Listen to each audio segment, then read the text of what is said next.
All right, perfect. Thank you all for joining. This is an Ask Me Anything on the Crossdomain MEV paper.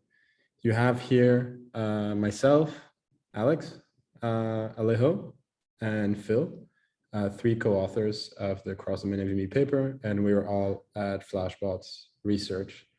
So the point of organizing this soon after we released the paper was for anyone that read through it and had any questions on stuff that was mentioned there, to give at least an hour or more for people to ask their questions to the authors of the paper, or anything else that has come to your mind that you'd like to ask us.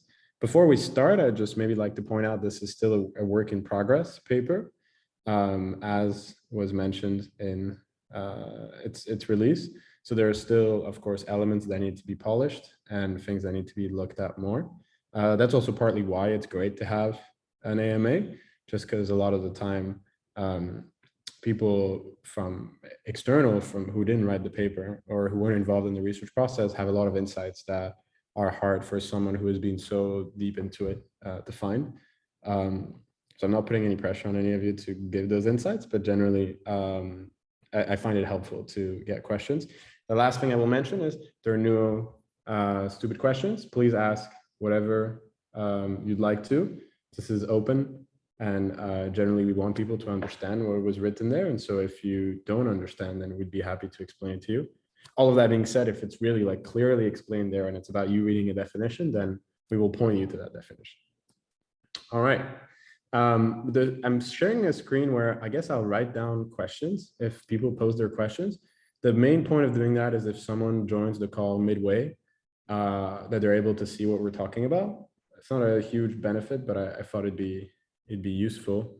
I need to find where the chat is, which I don't know where I can find that right now, but as soon as I find it, I'm ready to get questions. You're also welcome to unmute yourself and ask questions as well. All right. Maybe one thing we can do, there's a hand raising system in here. You guys might be familiar with it. So if you want to raise your hand when you have a question, and we can unmute you that way. If you don't want to speak and you want to post your question in the chat, please do that as well. Hello, and Phil, if you can see the chat, because I can't, please then point questions that are in there. Oh, there it is. Perfect. All right. Questions? If not, we can speak for a little bit, and then if people have stuff on their mind, they can come at any point.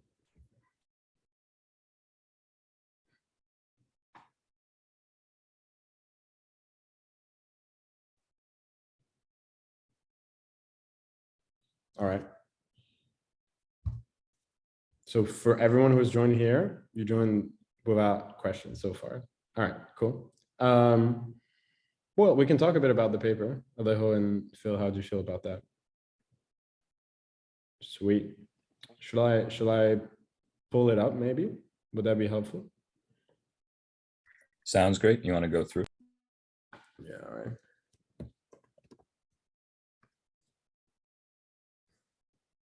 All right. So again, if there are any questions, please send them. Cool. So this paper came about as we were looking at MEV across layer 2s. So the idea was to explore MEV on other chains and other quote unquote domains. And as we dove into that research, we found this topic as cross-domain MEV as something interesting. So maybe first the title, we use domains instead of chains just because we want to generalize that concept of interactions between two domains more than just chains. So we want domains to include layer 2s, which arguably you can consider them as their own chains, but they might also not be their own chains, as well as other types of domains. So a centralized exchange could be a domain, for example. So we wanted our definition to encompass these different places where you would have activity where you could do cross-domain MEV between these different places, and they're not necessarily chains. So maybe that's one thing to know. And so the general structure of the article is or I guess its main contribution, first of all, is to formalize cross-domain MEV, and then is using that formalization to arrive at some understanding or some early results of the impact of activity that would be cross-domain extraction of extractable value. So early on, we define different terms. So what is a domain? What is a sequencer? What's an action? And we also motivate why we're looking at this. And so we give examples of multi-domain arbitrages. So between here, Ethereum and Polygon, and Matic and WMatic, wrapped Matic, I presume. And here between three different domains, Ethereum, BSC, and Polygon, we're using data from Western Gate, which is a hackathon, Flashbots hackathon winner at ETH Global, who's been done amazing work. And this data is all public, and you can go on their website and see that live. So after we motivate this and we give a few definitions, I'm not going to go through the definitions unless Alejo or Phil, you think that would be helpful. We use these tools, so these different definitions, to express what MEV is, or to define MEV. So first we introduce the concept of reachable states, which is pretty, I assume some of you are familiar with it. But using that concept of reachable states, we're able to define MEV as the state where your balance is the highest. I'm simplifying things a little bit. So now that we have all these tools, we start by redefining the original definition of MEV, I would say, or the single domain definition of extractable value, using these tools and using these terms.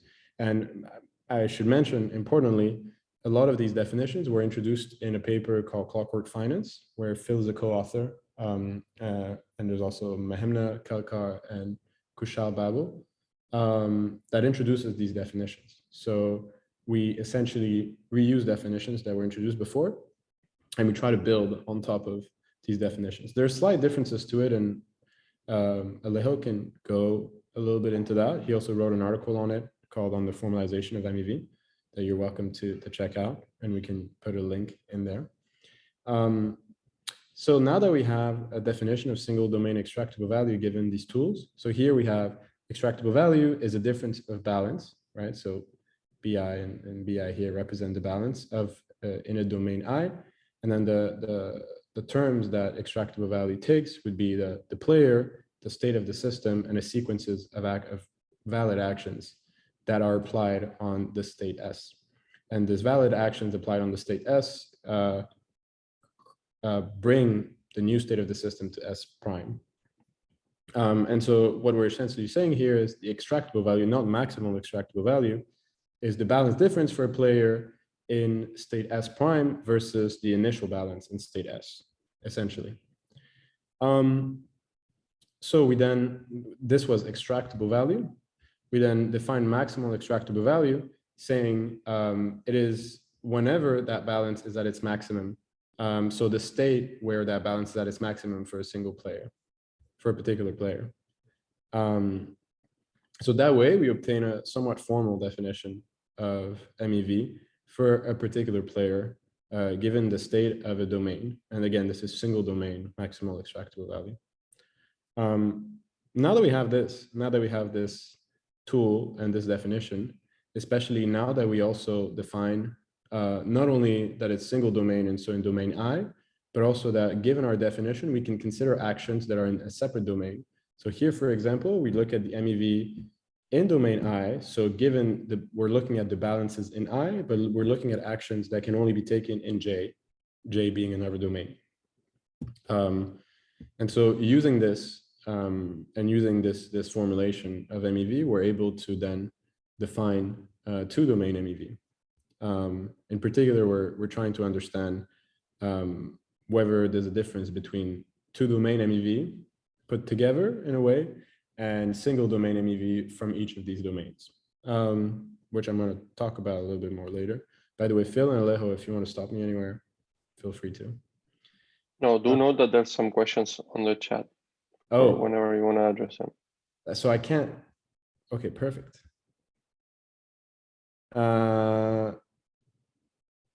No questions.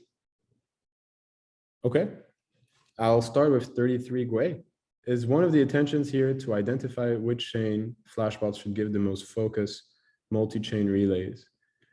This is not the intention of this paper.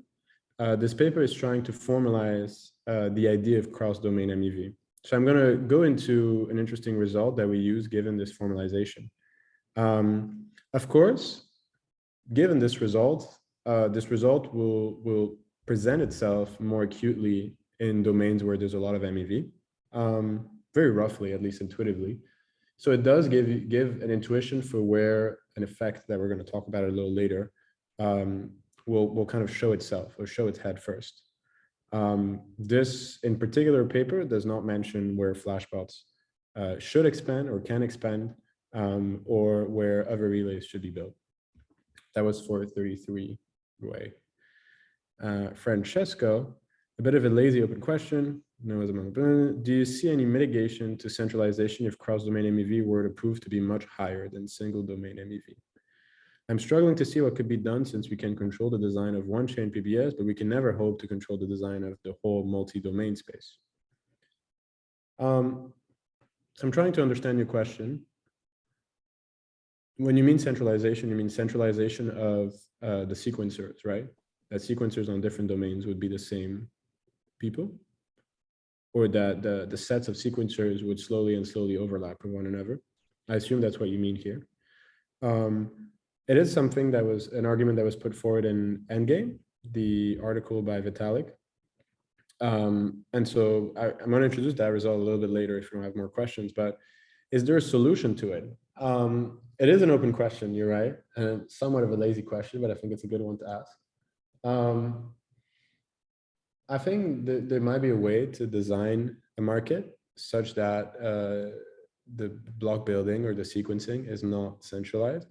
I don't think we've achieved such a design yet. Maybe Phil and Alejo, if you have more comments on that. It's definitely something we're very interested in. I do know the Ethereum Foundation and other researchers from other organizations are working hard on, even if the building market or the sequencing market is centralized, how can we maintain censorship resistance?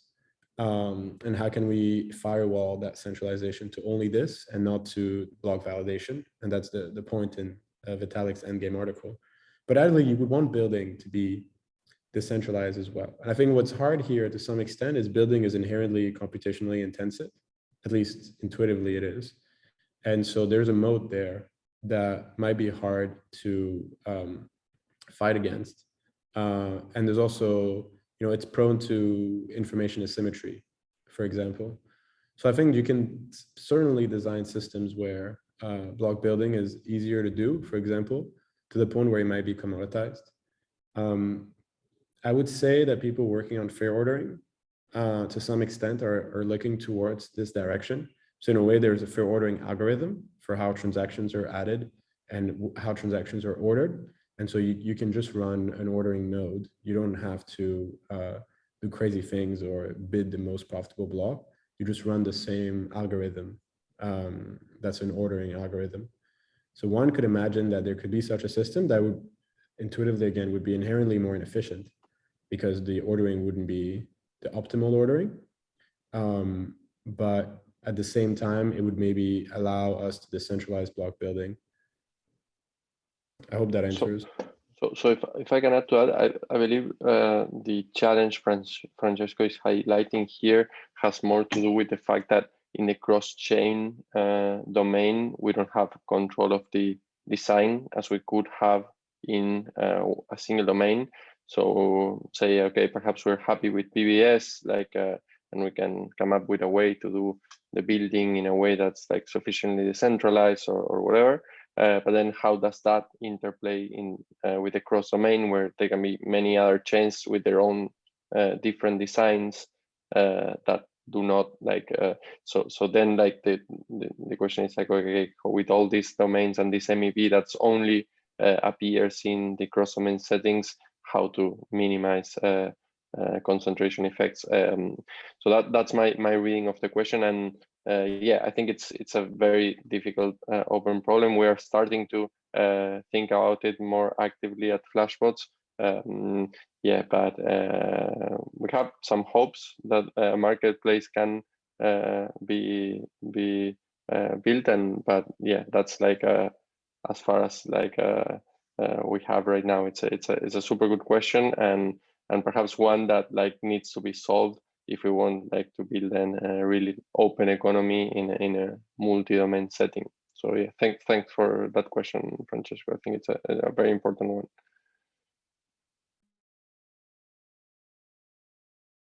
Phil, do you have anything to add? No, I think that was very thorough. Amazing. All right, Francesco, if that doesn't answer your question, or if we got it wrong, please say it. I'll keep going until there's more questions.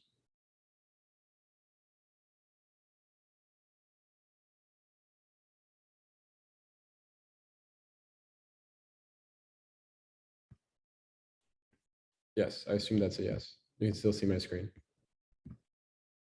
Oh, sorry, I couldn't hear you, but yeah, we can still see your screen. Okay. So continuing here, we now have this two-domain MEV definition. So you can see here in the exponent and the index or indices, we now take domains I and J for a player P and for state S of the system. And the state S that we're taking is a general state of the system. And we're looking at taking the maximum of the extractable value of each, right? So if you remember the extractable value equation that we have earlier, and we're looking at all possible actions, both in I and in J. One thing to know here that is interesting is this pricing function here. So to be able to reason about a maximum here that our balance is ultimately, so there's it's a value, you need to somewhat convert the assets in one domain to the assets of another domain. If you have like optimism EVE and RB EVE at the end of your calculation, you need a way to reason about that balance as a unified number instead of two different numbers. And so that pricing function allows us to do that. And there's a lot of really nifty things that this pricing function represents and quantifies as well, which we think are very interesting. So now that we have this little formula, we look back at the example above, the figures 1 and 2, where there were arbitrages between Ethereum and Polygon and BSC, and we kind of apply this formula there, including looking at a case where, for example, the pricing function would be such that the cost of Wrap-Matic would be at a significant discount to Matic that's on Ethereum for some reason that's maybe due to bridges. And we can see how, you know, the profit is still positive, it just changes. So this pricing function is really interesting because it could, to some extent, give us a lot of information about the market structure and how markets will unfold, because everyone will have their own pricing function in a way. There's a little section about this a little later that I will shout out and talk about this further. So now that we have a two-domain case and that we're relatively happy with the formalization, we generalize to, you know, n-domain case. And so this is the formula for us to do that. So here you have a pricing function that convert from each domain back to a particular domain. And so we obtain this like general formula for n-domain maximal extractable value. So why this is interesting, and we're getting to the point that Francesco kind of hinted at in his question, is that in a way, with this formalization now, we can compare the MEV by looking at all the actions that one can take on both I and J at once versus quote unquote local maximizations. And you can split this into three cases, which are these three bullet points here. And if it turns out that the MEV by looking at both domains at once in terms of the actions that one can take is superior to the local maximizations, then you found an incentive for the sequencers of I and J to collude with one another. Because what you're essentially saying is, hey, if we collaborate with one another, we'll make more money than if we were doing our MEV optimization independently. So if it's true often enough, and what that tells us is that there is a non-zero financial incentive that is frequent for sequencers to collaborate with one another to make more money. And here, money is value and it's extractable value. So that's relatively worrying because we've formalized an argument of centralization of sequencers across many domains. And we've tried to show that there could be cases where that happens. So far, we don't go into a lot of cases, but we do mention that there exist such opportunities. So we then explain that further with an example because it's a little bit hard to grasp in the abstract. And so we look at a very simplified example, but we look at an example where the MEV at that particular point in time on each domain would be 0. But when you look at the cross-domain MEVs, so looking back at that 2-domain MEV that we looked at earlier, that's non-zero. And we look at a price discrepancy on one particular domain with a single AMM, so no one can rebalance it because there's nothing to rebalance it against in that domain. But on the other domain, you have another AMM, and that one is at a different price. And so you can basically execute an arbitrage trade between the two. That can only happen if you have a view of the two. And so with this simple example, we're kind of trying to illustrate how such cross-domain MEV would happen. And also there is implicitly, what we're trying to say as well here is that arbitrage is still the most common way for people to extract value from ordering. And so if there are many cases where there are arbitrages that only exist from this joint optimization instead of local optimizations, then it's something that we should worry about as a credible incentive for sequencers to collaborate / collude with one another. And so to some extent, not only collaborate, but to be on both chains or be on both domains, because there's a clear benefit for them to do so. So we talked a little bit. So after going through all of this, we now reason about how the market structure would look. In particular, while just like in Flashbots 2.0, the risk of time-bended attacks is put forward as something that would be destabilizing for consensus. Flashbots 2.0 also shows the activity that bots take or bots do on the network, right? And we kind of try to take that other perspective as well. So not thinking necessarily what the sequencers would do, but what would bots that see these opportunities, how would they react? And so we think about how would they react. And so the TLDR of some of this is that to be the fastest to react to such an opportunity, you need to be active on both domains at once, right? So you can't close the full loop by starting in a single domain, executing the trade, bridging, continuing the second leg of the trade, and then going back to your initial domain. That would be too slow. And so one of the conclusions is you're just going to execute both trades on 2 domains. You need capital on both. And then you're going to rebalance your inventory later on. So that looks a lot like just plain old centralized exchange, cross-arb centralized exchange trading, right? But it is more capital intensive and somewhat worrying in the sense that it might increase the barrier to entry for players that want to trade in this cross-chain MEV world. It might be something that one should think about more. It also makes some trading more probabilistic. And so it introduces or it reintroduces the concept of risk management in these trades. This is relative to atomic execution of arbitrage when it's only on Ethereum, where there is, of course, risk management there, but it isn't managing the risk of each leg of your trade. So we don't go into depth about this, nor do we go into depth about the pricing function. And it's definitely something we want to look into more.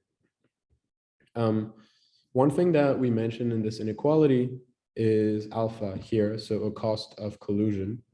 So this is how we build our argument that for this inequality to be true, you don't only need the local optimizations to be worth less than the joint optimization, but assuming that the sequencers aren't the same, they need a way to communicate with each other, they need a way to share potentially profits with each other. And all of this is encompassed in that cost, alpha cost variable. And so you can imagine that if instead of paying that cost, a sequencer could just build sequencing power on the other domain that they interact with a lot to bring that alpha as close to zero as possible. And to emphasize why we think there's a cost to sequencers talking to one another, we use a result from a paper from Alexei Zamyatin called SOK on cross-ledger communication,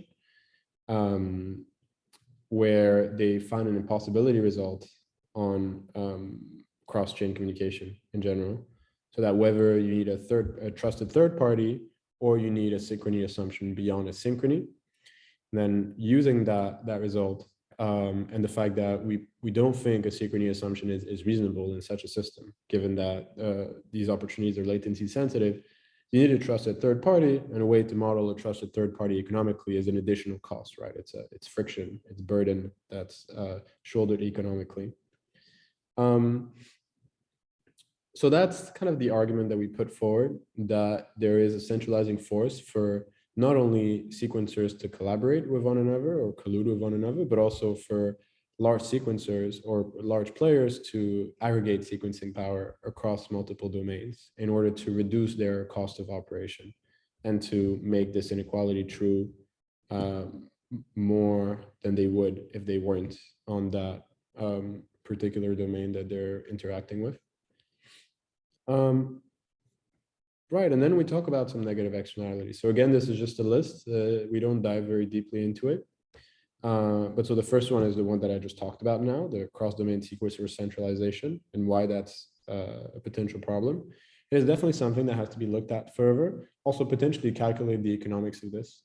One thing that's difficult there is a lot of this work was done with layer 2s in mind, and sequencer architectures of layer 2s are changing very rapidly. They're currently centralized and run by teams, right? So the Arbitrum sequencer is run by off-chain labs, the Optimism sequencer is run by Optimism, et cetera, et cetera. And so it's not the case yet that there's permissionless sequencing, and so that sequencers can do all these shenanigans. And it's, you know, presumably someone like Optimism or Arbitrum would not collude with a sequencer in another place just because they have an incentive for the users to be treated as well as possible, quote unquote. So while it's not an immediate worry in these layer 2s, it will be something that will be part of the conversation as they decide how they decentralize sequencing or how they allow permissionless sequencing, which they all want to. It's definitely not something that they want to keep doing themselves. We also bring up cross-domain time-bandit attacks. So, you know, time-bandit attacks that were introduced in Phil's paper, Flashbots 2.0, the idea that a miner on Ethereum, for example, would have a financial incentive to reorg the chain in order to extract value that was there in the past. That's something that might also surface in cross-domain MEV, and that's something that is a little bit harder to understand. And definitely more research needs to be done there. But it kind of speaks to Francesco's point to some extent, which is to say, you can consider your chain or your domain in a vacuum and it's designed in a vacuum, but at the end of the day, it's influenced by other domains and other chains and how those interact with your own domain. To some extent, the composability of these different domains. And so there might be, even if you think your domain is quote unquote safe, there might be an incentive that's external to the chain to mess with its finality, for example. So it's definitely something that needs to be looked at more. Super traders, that's another negative externality. In that case, the worry is that on some domains today, you have latency races taking place. So taking Arbitrum, for example, ordering on Arbitrum currently is first in, first out. This means that whoever pings the sequencer first gets their transaction in first. So that requires latency optimization, and in traditional finance, what we've seen is players investing hundreds of millions in latency infrastructure to be milliseconds faster. And so one worry is that a player that plays this latency game across not only one domain, but multiple domains will reuse that latency infrastructure and build a stronger moat around it. And we argue that, you know, these latency games are not additive to the system. And this is something that was also brought up by Eric Budish. So that's the number 2 here that we mentioned. where basically the effort that is spent to be 1 millisecond faster is not, it's marginal to the utility that users gain from that, right? So it makes the markets a tiny bit more efficient, I guess, but ultimately it doesn't matter as much. And so ideally we would want these efforts to be more productive.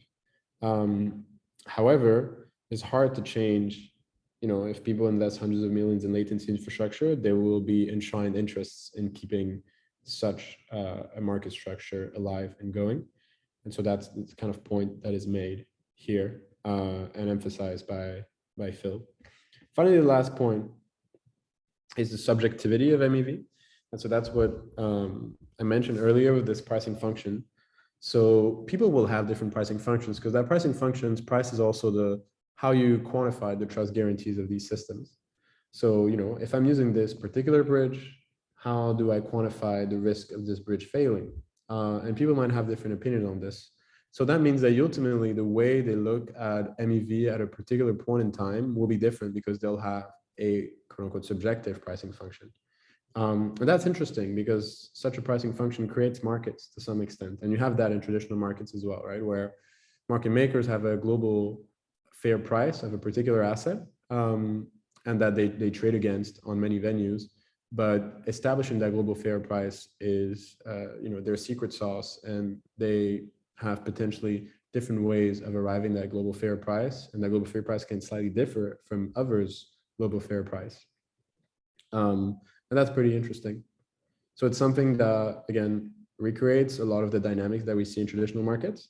That's also a big takeaway from this paper, I would say, is that this world looks maybe more like traditional markets, and traditional markets, market making and cross-chain arbitrage, or like structural arb that would take place in such markets. I know there's questions, I'm going to address them. Finally, we end with open questions. And so these are, I kind of mentioned a bunch of open questions already. I would say to some extent, all of these negative externalities are open questions. But so we look into how to best define the action space. This was added by Phil. There's a lot of modeling that needs to be done. There's a lot of complexity that we swept under the rug to some extent. And there's definitely more to be done there. I would say this joins Alejo's article on the formalization of MEV and the limitations to the definition that we introduced above. So there's a lot of work that needs to be done there. Maybe other forms of MEV than cross-domain arbitrage. People are talking about cross-domain governance voting, cross-domain lending, and there might be other use cases there. So maybe thinking about those more and how having ordering power on many domains at once when these interactions take place happen. Then what does a protocol for sequencer collusion look like, and what are its desirable properties? So this is kind of taking the Flashbots approach of if sequencers colluding with one another is inevitable, at least if you follow the financial incentive, then what would a protocol for this to happen look like? And then maybe from there, we can also deduce some things about how the market will evolve. And then we can mitigate some of the negative externalities that would arise. It's to some extent the approach we've taken at Flashbots for many things that we do. And so we think about that a lot. How can we identify and quantify cross-chain MEV extraction is another important one. So before on Ethereum, there's to some extent full transparency. There's some opacity, but you can measure and quantify MEV extraction, and people at Flashbots working on MEV Inspect Pi and the Explore dashboard, et cetera, do a great job of doing that. Here, if you think back to the thing that I mentioned before of a trader seizing an opportunity by submitting 2 transactions on each domain, it's very hard to link those transactions back to a single strategy that one has.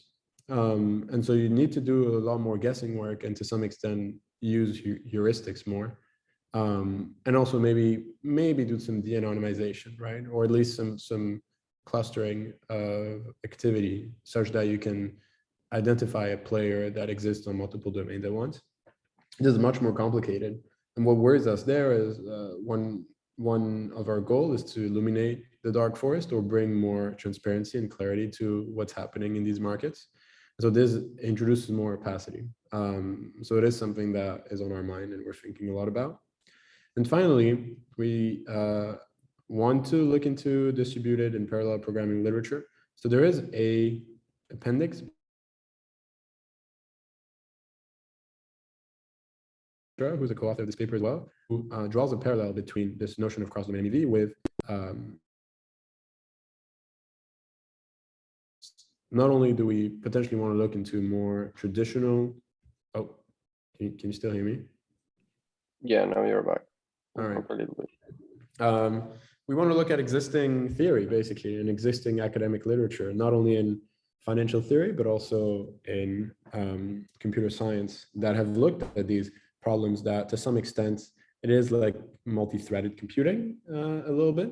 There are differences there. Part of the differences are surfaced by Tarun, but it's very interesting to make this parallel. And we're hoping that maybe someone who has a lot of expertise there might, and that understands DeFi a little bit, might be interested in picking that up and doing more there. All right, and 5 questions. By the way, if Phil and Alejo, if you have anything to add, I kind of talked for a while right now. I hope that was helpful to people. Okay. Just to clarify, I'm quite okay with builders being very centralized as long as validators are not, but even PBS on each chain doesn't guarantee that if cross-chain MEV is much higher. That was a clarification on the previous discussion. Yeah. More practical question about definitions. Again, from, is this still Francesco or is this someone else? Okay. My intuition of what we care about tends towards highest bid in a full block auction rather than highest amount that can be extracted. Example of the difference is Justin Sun potentially being liquidated for 1 block and being willing to buy that block for up to the amount he would lose, though there's no participant who can extract that much value from the block. Justin Sun may bid that much, but because he's extracting that much from the block. Difference for a single player seems to me something like balance change review, best block versus best delta between balance change review, best block versus balance change with a block made by others.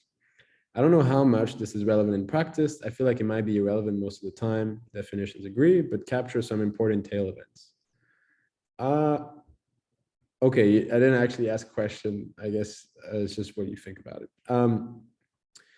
Yeah, it's hard for me to reason about your question. The first thing that comes up to mind is, again, Alejo's post on the formalization of MEV and how you consider a player in that definition, and potentially not considering a player at all. Phil or Alejo, if you've read the question, do you have? I'm going to read it again, but if you have an no, I can answer. We talked a little bit about this with Francesco before. So what Francesco is saying is like, why not characterize MEV as the amount that people are willing to pay for inclusion, as opposed to how much, like trying to figure out how much is extractable, right? And I think that's a nice approach, but I think it ultimately depends on what do you want your MEV definition for, right? So so I think if you do that type of thing, like the Justin Sun example, even that, what you will happen is that you will get like quirks in MEV that depend a lot in people's behavior on the chain, right? Say Justin Sun is like exposed for a huge liquidation, and then your MEV definition, when you try to quantify the MEV in that chain, you will get like a huge value due to that actor behaving like they did at that particular point in time, which again, perhaps it's useful in some context, but I'm not sure it's the best like approach for a general definition of MEV. And in the post that Alex has opened, my approach there is to try to get rid of the player. And this is a separate question, but I think what like I would want an MEV definition to do for us is to be able to talk about say protocols and the MEV that they expose without like notion of a player, and without in particular depending on what players are or are not doing with the protocol. Because again, if a player is just like not cautious enough, then MEV will be like much higher. And then like I don't know if that's what I want to say, okay, this MEV, this protocol is exposing a lot of MEV. I don't know if that's a conclusion I want to drive, because of how a particular player behaved at some point. So anyway, that's my approach here, was try to point to the player situation and try to point out that, okay, perhaps we want another definition of MEV that does not have the player in there, but more. So that's two parts, like what should we have the player in there or not, and perhaps we have two different notions. But like independently of that, I think if we do go with the definition that MEV is the value that anybody is willing to pay, we could run into a lot of these problems that are very particular of these cases. But again, perhaps that's what you want to see from your definition, if like you're thinking about security of the network or things like that. So long-winded answer, and yeah, I think it's an interesting question. In the end, like my aim with this like companion post, so to say, is to like spark all this like discussion. I think it's important we like try to agree on what MEV is, and the minimum, as several people pointed out, it's tricky, because what if you have like a blacklist? And yeah, this is like another topic we can discuss, like how to encode the idea of like permissionless. What's the best way to encode this mathematically?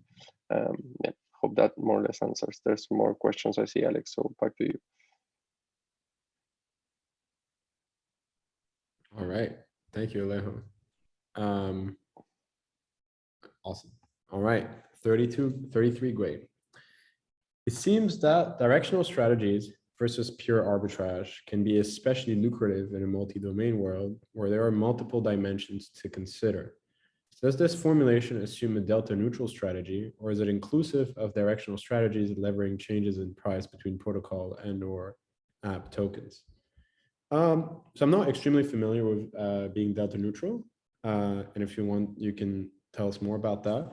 I will say though, the pricing function is for that particular purpose, right? So it is inclusive of these quote unquote directional strategies. This brings up another interesting point, which is when MEV so far has been looked at as like pure profit, right? And as to some extent, like finding a structural inefficiency and executing on it atomically. But there are examples of MEV that defy that definition, where you still want a particular ordering, but you might hold on your position for longer, right? And so in that case of the cross-domain MEV, you might hold on to your position for longer because you're going to do inventory rebalancing. And so it brings up another interesting point related to definition of MEV, which is is there a time boundary to it? Like if I buy ETH and then like 5 blocks later I sell it and I make a profit, was that MEV if I wanted to buy ETH at the top of the block to pay less than someone else?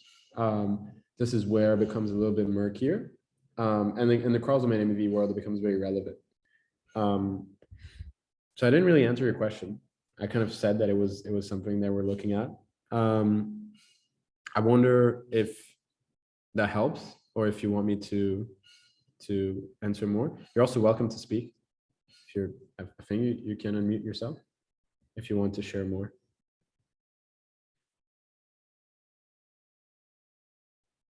I assume you're typing if you're not answering.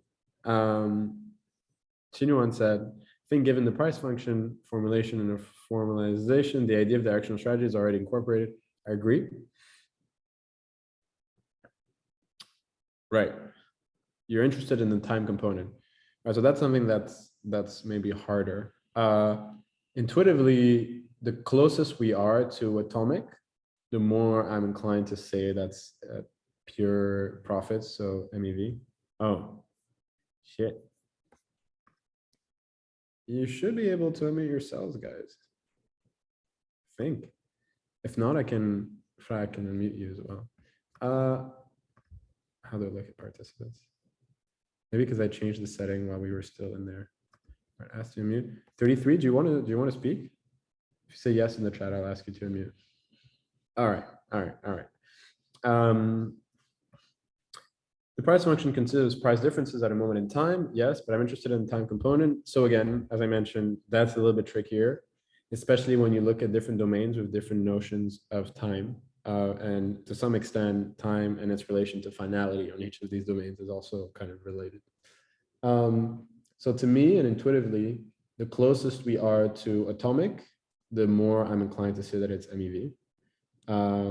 And so then it's about defining atomicity in a cross-domain context, which is another question. The more you're holding the asset and you're taking, beta exposure, it's not purely alpha exposure, then it becomes less and less of MEV. But we've seen, for example, people using Flashbots to snipe a token listing, which they anticipate the token will increase in price, but they want to be the first to buy in the liquidity pool, And so they use Flashbots in order to do that. And then sell the tokens later, not on Flashbots. So they did have beta exposure in that case because they had price exposure to the token, but they still benefited from the ordering. So how do you separate that concept of benefiting from the ordering to the better exposure? I think that would be something that we're looking into more. And I would say that Alejo's work and what he described so far is kind of going in that direction. He also does mention towards the end of the article that exact point, right? So I think he does even mention sniping. Front-running NFT bids or buyouts of new token listings. So exactly the example that I was talking about. So that's exactly it, actually. Sure thing MEV versus probabilistic MEV. I do think there's something to say about probabilistic MEV, right? And generally the practice of like statistical arbitrage and then inventory management, which you do take a price risk on your inventory. Maybe not if you borrow all of it, but there's some risk there that one needs to quantify. And it's still very much trading and it's based on ordering. So that doesn't answer your question, but I hope it gives you more color on the problem space. I do really hope that because this looks a lot like traditional finance, that we can dig into more traditional finance literature to understand some of the work that has been done there. There's a lot of financial theory that has been shelved and just stays theory. That's quite interesting to revisit because there are new components here. There's the programmability, the transparency of these systems, the fact that there's permissionless access to them, are all really interesting features to match against some of the theory that was introduced in the past. There's also people like Eric Budish that looked at like traditional market structures and proposed new solutions, like, for example, frequent batch auctions that people like CowSwap are adopting. All right. Alex Z, do you highlight latency race as negativity for cross-domain specifically? Would an in-domain MEV pursue lowest latency either way if sequencer was based on latency? Absolutely. In-domain MEV would pursue, well, yes, there would be a latency race in domain. The risk that is highlighted there is that there is synergies between multiple, for a player, say they're playing on a single domain and they're optimizing their latency there. We believe, and it's been kind of shown in traditional markets, that a lot of that infrastructure and those skills can be transferable to other domains. So if there are multiple domains where there is a latency game to be played, someone could build their moat and enshrine interests in a way that if they were playing on a single domain, they wouldn't. So it's a subtle. It's basically saying latency is a problem in a single domain as well, and in multiple domains, it can be a bigger problem just because there's a moat around latency. So you're right though that it's not only for cross-domain. It's not for cross-domain specifically. It is first and foremost for inside those domains. And some of the negative externalities we see is because people fight for latency, there's a lot of wasted block space with transactions that come in second. And then maybe weight on the peer-to-peer network and congestion in terms of a lot of transactions being submitted quickly. Isn't winning PBS auctions a similarly transferable skill? It is absolutely a similarly transferable skill. Well, sorry, I wouldn't say exactly transferable, but it is similarly transferable. Ultimately, what the problem of latency races in that has been put forward, for example, by Budish, is that you have people spending a lot of effort and teams and hundreds of millions of dollars to optimize, 1 millisecond or 1 microsecond. What if there's a way for these people to expand that effort in a way that is more useful for the network and for the markets? And that, I think, is a question for protocol designers, and protocol designers are also market structure designers of how that could look like. So in the case of PBS, you're trying to construct the most valuable block because you're bidding in that auction to propose to a proposer. And so building the most valuable block, I would argue, is more productive than the latency race because you're trying to optimize transactions and you're helping increase the parallelization maybe of the network. This is just an intuition, right? But maybe there's a way for the effort that's expended by traders to be even more valuable to the network. And so there's a question of how do you value valuable to the network? What are desirable behaviors there? But I think we're still at a point where there aren't these like very enshrined interests from players that have an incentive not to see market structure change massively. Also, the crypto space in general is very open-minded to new changes and to rapid iterations. At the very least, it's adding to network security through auctions, payments, that's something. There we go. So we can do stuff there. That hits another point that's very interesting, Francesco, is the redistribution point. We don't talk about it at all in this paper, but this general idea that I just talked about, like how can we make this effort as productive as possible, it goes to this broader point of what is a desirable redistribution of MEV. So, in the simplest case, assume a single sequencer extracts all the MEV. And so you have access to that value and you're designing a system where you have access to that value from the sequencer. Where should that value go? Optimism says retroactive public goods funding, right? Other people might have a different view. In the past, there has been a view shared that it could contribute to the security budget of a network by subsidizing miners and potentially having no block reward. So there are many different ways. I see kind of them split in two ways. One is more systematic and programmatic, and one is with a human in the loop. So in the case of retroactive public goods funding, people are voting on which projects should get funding retroactively. I don't know. Yeah, exactly. Burning is another one. EIP 1559 style, or smoothing. So redistributing that to everyone. Those are kind of two sides of the same coin. That's definitely on our mind a lot. And there are a lot of people thinking about this because it's just value created from the network and how can it be used in the most productive way. But it is beautiful because I think MEV can be an engine to growth and to security in a way that the capital markets today in traditional finance might not be as much. And so we have a chance to design a machine that's more powerful and that's self-reinforcing. And so we're definitely very excited about that. Speaking of growth, how can you envision cross-domain MEV when an EVM is deployed on another L1? For example, Neon Labs on Solana or Moonbeam on Polkadot.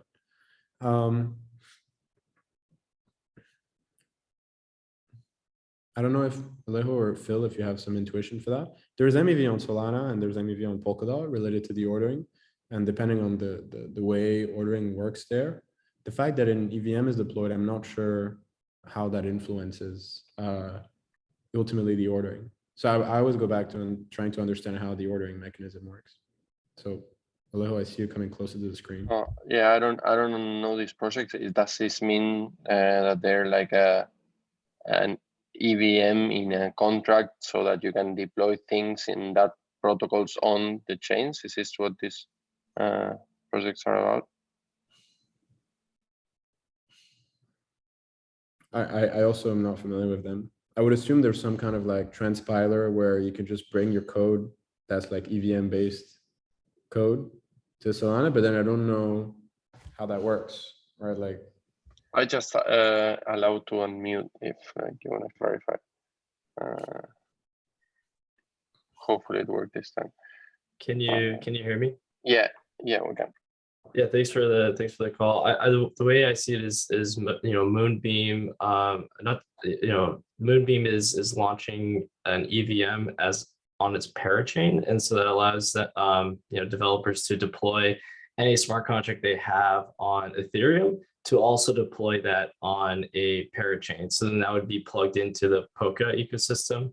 And I was just kind of wondering, that seems kind of distinct from a cross-domain MEV from, say, Ethereum to Solana itself, because that's kind of seems like an intermediary point in between the two.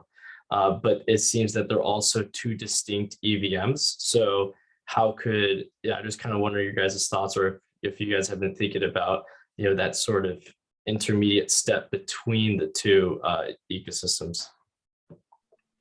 Yeah, I think Phil replied on the chat. I agree with that. Like, it depends on how the ordering is chosen in those systems. If it's like the same L1, it's the same. But if there's a separate sequence, then it looks like an independent L2, like any other like L2. If that makes sense.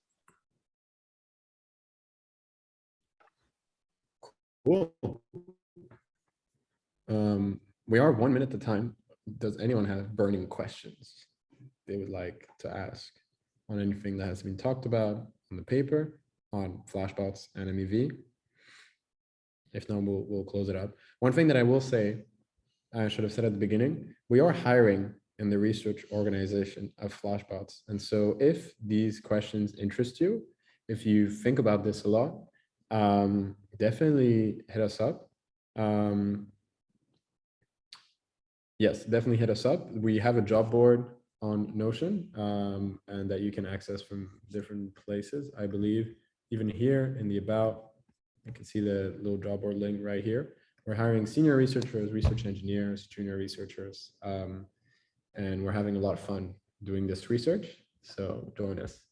Last question by 33 Gray. Are you guys building or simply researching and very generously sharing? Yes.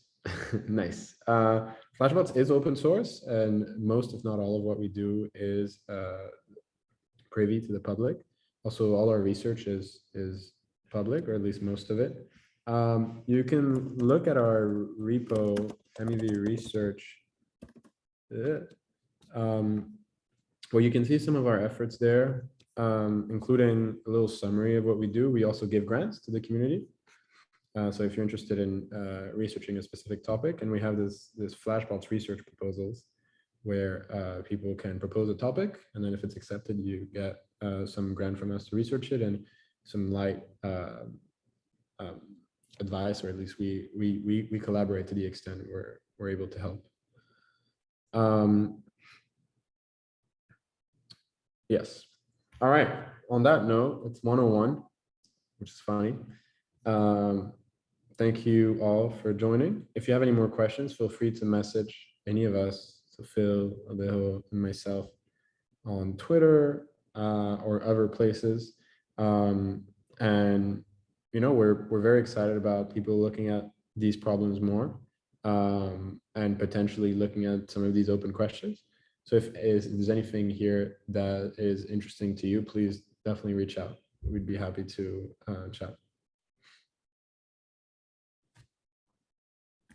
See you guys. And Bye. Thank you for joining. Very good. Thanks, everyone. Do you know how to end the call? Stop sharing. Oh, there we go. All right. See you guys.